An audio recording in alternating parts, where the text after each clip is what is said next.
Okay, I've got Baby Pick open. You can find that in your Chapter 6 folder. What we're going to do with this picture is we're going to practice our blending modes by colorizing this image. And you'll notice here in the swatches panel, I have some extra swatches here at the bottom. I've already created these for this lesson. To follow along, you'll need to load these swatches into your swatches panel. It's very easy to do. Just click on the little arrow on the top right of the swatches panel to open up the flyout menu. On that menu, click on Load Swatches and navigate to your Chapter 6 Project Files folder and select babypickswatches.aco. I've also created our selections for us to make the process go a little quicker, since we are just focusing on blending modes in this section. Okay, let's make a new layer. And let's start with the backdrop. So that's the area behind the baby's head. So I'm going to go to Select, Load Selection. In my channel drop-down menu, you will see that I have created selections for skin, the backdrop, the blanket, and the dress. So we're going to choose backdrop. We're going to click OK. And you'll notice that the area behind the baby's head has been selected. I'm on a new layer. And I'm going to get the paint bucket. And I'm going to spill a color in there. And the color I want is over here in our swatches panel. And when we hover over the various colors, you'll notice that the name comes up. The colors we'll be using are at the bottom of the swatches panel after those dark browns. So we're going to look for the backdrop. The backdrop is a dark peach color. And what we may want to do for our swatches, and so that we don't have to hover to look for them, let's click on the swatches panel menu and let's choose Large List. And we'll scroll towards the bottom. And here we can see the names of our colors. So we're going to choose backdrop. Then now it becomes our new foreground color. And remember, we've selected our paint bucket, which can be found under the gradient tool. And I'm going to spill that color into my selected area. I'm going to deselect my selection, Control D or Command D. And now I want to apply a blending mode so that the background color bleeds through and it becomes more real. Because right now it looks like I painted right on top of the picture and I can't even see the texture from the photo anymore. So what I'm going to do is I'm going to go to my Layers panel. I'm going to select my Blending Mode menu and I'm going to choose Soft Light. And you can see how that added a pale pink behind the baby's head in the backdrop area. Okay, let's make another new layer. Let's name this one Blanket. This will be the area that the baby's leaning on. Let's go ahead and change our foreground color again. Let's select Blanket from the swatches panel. We get this light turquoise color. We still have our paint bucket selected, and we're going to load a selection, select, load selection, and we're going to choose Blanket. I'm going to click OK.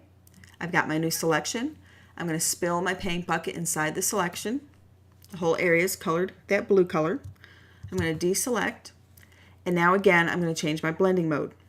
In this case, I'm going to change it to Color Burn. Now I've already gone through these ahead of time, so you can very easily go through the different color modes to see the different effects. And you may find one that you like better than the ones I've chosen. Okay, so now we've got the backdrop and the blanket. Let's add a new layer. Let's go ahead and do the dress. And we'll get the dress color, which is yellow. Again, we're changing the foreground color. We're going to do Select, Load Selection, and let's select the dress and spill our paint inside the selected area. I'm going to go ahead and deselect, and I'm going to change my blending mode to Soft Light.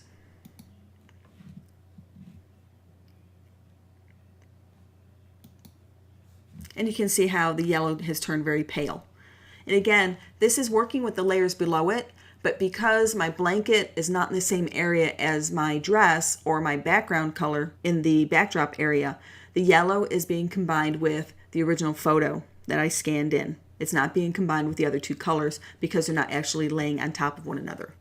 Okay, let's go ahead and make a new layer. This time we're going to do the skin. So this is going to include the arms and the face. We're actually going to do the whole head because a lot of the skin color comes through in the hair. So we're going to select the skin color from our swatches panel, again to change the foreground color. Let's go ahead and load selection. And we want to load the skin. And with my paint bucket, I'm going to spill into my selected area. Now you'll notice what happened was I have 3 different selected areas when it comes to the skin. I only had to spill in one section and it applied it to all the selected areas. Now you'll notice that this one's very dark and I can't see any of the features of the baby. So I'm going to change this one to soft light. And then you'll notice that the color becomes a little more pale, looks a little more natural, and again, the original features are bleeding through because of the blend mode. Okay, now let's go ahead and work on some of the features on the face. We're going to go ahead and color the lips, the tongue, and the eyes. So I'm going to go ahead and zoom in on the face so we get a better view. That's pretty good. I'm going to make a new layer, and let's go ahead and start with the mouth. So this will be the inside of the mouth. Now I don't have a selection for this one. We're just going to use our paintbrush tool, and we're going to select the color mouth in our swatches panel. We're going to switch to the brush, and I'm going to simply paint on the tongue. Now this is a very popular technique of coloring photos. You can also use this technique to do digital makeovers on photographs that are in color and add makeup to somebody. Okay, so we've got the tongue colored in, the inside of the mouth colored. Let's change our mode to soft light. And you'll notice now we can actually see the outline of the tongue. Now I went over a little bit there on the left-hand side, so I'm going to get my eraser tool. And I'm going to bring the opacity down to about 50%.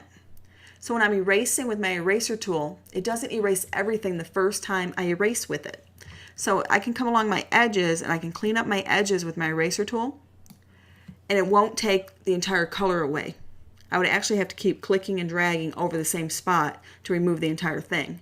But this way it can help me clean up my edges. And ladies, if you've put makeup on, you know what I'm talking about. It's the same thing. When you go back in, maybe with a Q-tip, and try to clean up some edges. You don't get rid of everything, you just try to soften it. Okay, so that's the mouth. Let's add a new layer. Let's go ahead and do the lips. Again, we have no selection for this one. We're just going to use our paintbrush. Let's get our lip color. Make that our foreground color. Let's get our brush again.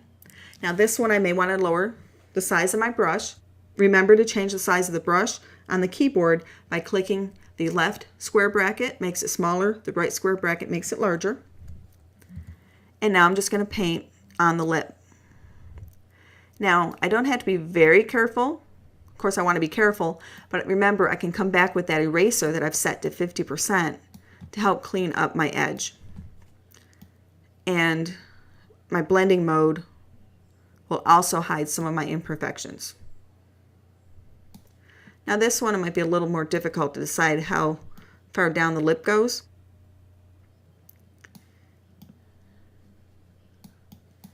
And there we go. You know, after we select our blending mode, we may decide to come back in with our brush and add some more color. Okay, with this one, I found that the overlay blending mode, so clicking on normal and going down to overlay, seemed to give a pretty good effect. In addition, I want to change the opacity just a little bit. So I'm going to bring the opacity down with the slider to about 90, between 90 and 95%. Again, I can call up my eraser. That's the letter E on your keyboard. And you'll notice that the opacity changed to the last setting that we set. And I can come in, and again, I can clean up the edges around where I have painted to make it look more natural and not make it look like I actually painted some lipstick on the baby. Okay, it looks like I might want to add a little bit of color over here in the corner. And we go back to my brush. And because I'm on the same layer, keep in mind that those settings that I have applied with my blending mode and with my opacity are now applying anytime I paint with this color. And you've also noticed that I've been creating a layer for each separate piece that I'm coloring. And that's because the blending mode that I select applies to everything on that layer. So I need to be careful and separate things onto their own layers so I have more flexibility in the blending mode that I choose and the opacity that I set, because each color will behave differently with the blending modes. Okay, let's make another layer. This time, let's do the pupils. We'll do those first, and then we'll add the color on top of it. The pupils are black, so I'm going to reset my foreground and background color. I can do that by pressing the letter D on my keyboard, and you see that resets it and puts the black in front.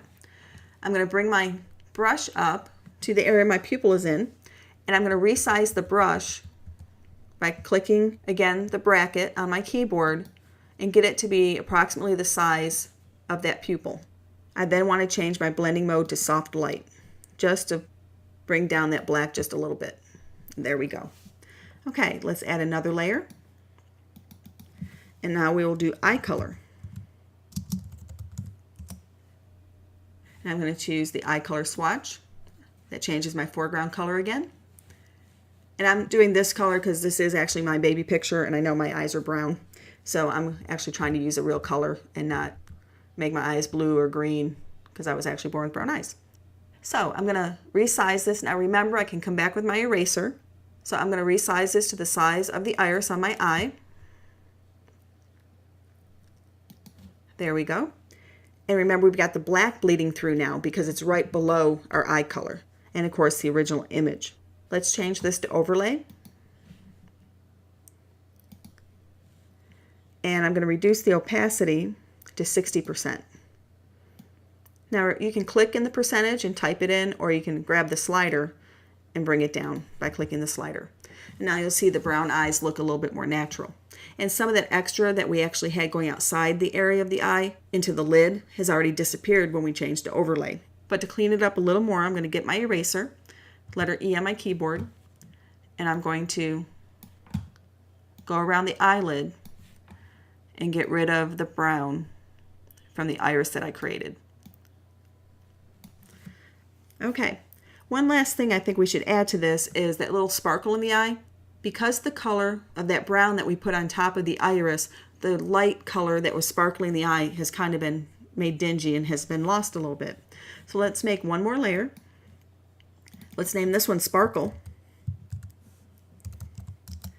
And we just need the white color. White's already there. It's our background color. So I'm just going to press my letter X on my keyboard. That swaps the foreground and the background color. I'm going to get my brush tool. And I want this a lot smaller.